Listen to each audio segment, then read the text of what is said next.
अध्यक्ष महोदय जी, मैं आपकी बहुत धन्यवादी हूं कि आपने मुझे चुनावी सुधारों पर बोलने का मौका दिया है, खासकर इसलिए क्योंकि मैं एक नई सांसद हूं, मुझे दूसरों का नहीं पता उनका कैसा अनुभव रहा, लेकिन पिछला ये 1 साल मेरे लिए खासकर विपक्ष से रिलेटेड जो है बहुत ही ज्यादा चिंताजनक रहा है। एक तरह से ट्रॉमेटिक मैं इसे कह सकती हूँ।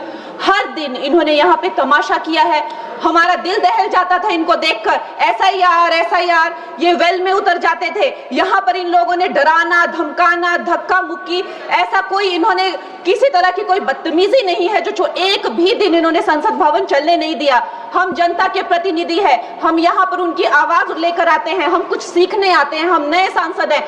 इन्होंने संसद अगर पिछले 2-3 दिन को छोड़ा जाए तो साल पर शायद ही थोड़ा चलने दिया है। एसआईआर कर करके इन्होंने यहाँ पे तमाशे किए, लेकिन अब जब इनको बोलने की बारी आई एसआईआर पे, तो अध्यक्ष महोदय जी हम देख रहे हैं कि कल leader of opposition Rahul Gandhi ji ने, मुझे लगा क्या खुलासा होगा, हम भी बड़े उत्सुक थे, सारी साल हमने एक ही शब्द सुना है, अब ये क्या ग्रैंड रेवलेशन होगी।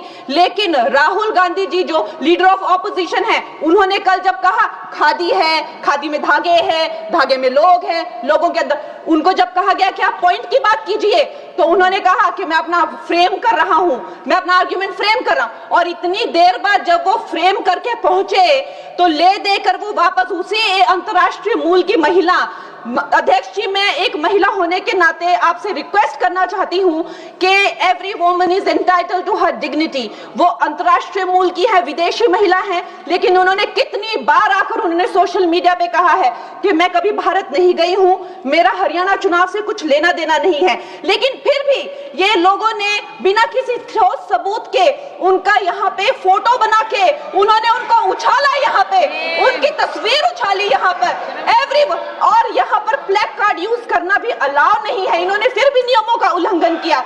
मैं चाहती हूँ सबसे पहले तो मैं इस सदन की तरफ से उन महिला से बहुत ही माफी मांगती हूँ कि इस सदन में बिना कि उनकी आजकल जो पर्सनैलिटी राइट्स का भी एक बहुत बड़ा क्राइम होता है, उसके उपरांत उनका फोटो यहाँ यूज किया गया, मुझे बहुत खेद है। भारतीय संसद भवन की तरफ से हम उनसे माफी मांगते हैं। और ये देखिए महिलाओं का हमेशा ये अपमान करते हैं, लेकिन हमारे प्रधानमंत्री चाहे बेटी बचाओ बेटी पढ़ाओ हो, महिलाओं को शौचालय देने से लेकर, महिलाओं को गैस देने से लेकर, महिलाओं को जो है वो छात्रवृत्ति न जाने कितनी ऐसी योजनाएं हैं।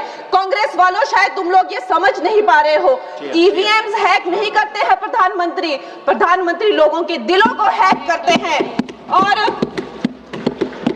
और ये लोग दुहाई देते हैं कि वो जो पुराने जमाने के दकियानूसी, वो जो चिट कागज पे लिखकर जो मतदान होता था वो सबसे अच्छा था।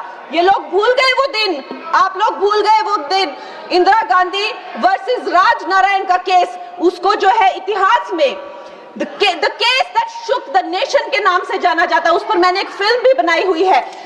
वोट चोरी और वोटों की धांधली के लिए एक प्रधानमंत्री पे एक साधारण से नेता ने केस किया था और उस धांधली में वो पकड़ी गई थी।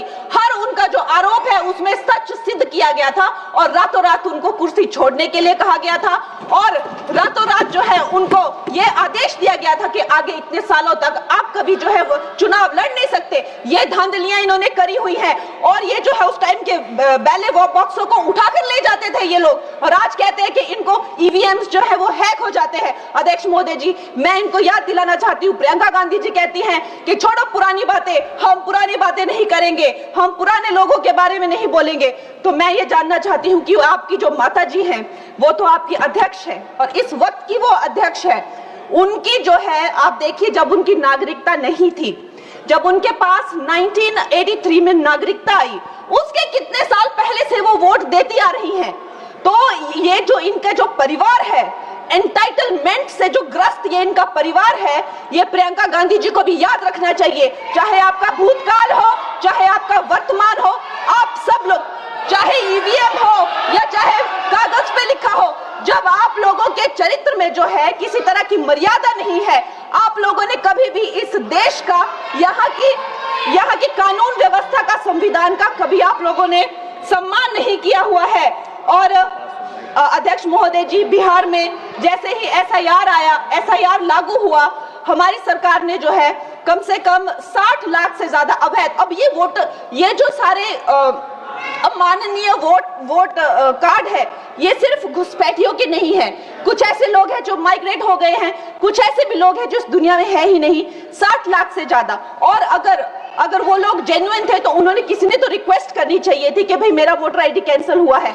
उसके उपरांत जो है 21 नए वोटर आईडी जो है उन्होंने दिए हैं। और इस तरह का एक माहौल बना बिहार में कि आज तक की सबसे ज्यादा वोटिंग जो है 67% वोटिंग हुई। नागरिकों में ये उत्साह जगा कि जो है इस तरह की जो क्लेंजिंग प्रोसेस है वो होना चाहिए। मैं एक देशभक्त होने के नाते अध्यक्ष महोदय जी, मैं ये प्रपोज करना चाहती हूँ कि हमारे देश में जो है हमेशा महीने 2 महीने बाद हमारे जो शीर्ष नेतृत्व हो गए, सारे अधिकारी हो गए, हमारे जितने भी रिसोर्सेज हैं, हम लोग उनको हर महीने 2 महीने में इलेक्शंस में जो है पुश कर देते हैं। इससे हमारे देश का बहुत ही भारी नुकसान होता है। और मैं ये चाहूंगी कि 1 नेशन 1 इलेक्शन, जो नरेंद्र मोदी प्रधानमंत्री जी जो कहते हैं कि एक वोटिंग जो है डेमोक्रेसी के उत्सव के रूप में, जैसे कि दिवाली होती है, होली होती है, उस रूप में मनाया जाए। क्योंकि ये सिर्फ सरकार का ही नुकसान नहीं है, 10,000 करोड़ से ज्यादा का जो नुकसान होता है सिर्फ वही नहीं है, लेकिन मुझे लगता है कि धीरे धीरे हमारे जो नागरिक भी है उनमें जो वोटिंग फटीक है, बार बार उन्हें जागरूक करना, बार बार कई जगहों से जहां वो काम करते हैं वहां से उनको ट्रैवल करके अपने नेटिव प्लेसेस पे आना और बार बार मार्केटिंग करके, it is exhausting for the whole ecosystem. तो मैं ये प्रपोज करना चाहती हूँ कि 1 नेशन 1 इलेक्शन को लाया जाए। और ये जो भी हमें जिस तरह की जो असुविधा होती है हर महीने 2 महीने में इलेक्शंस की, उससे जो है हम बच सकते हैं। जय हिंद।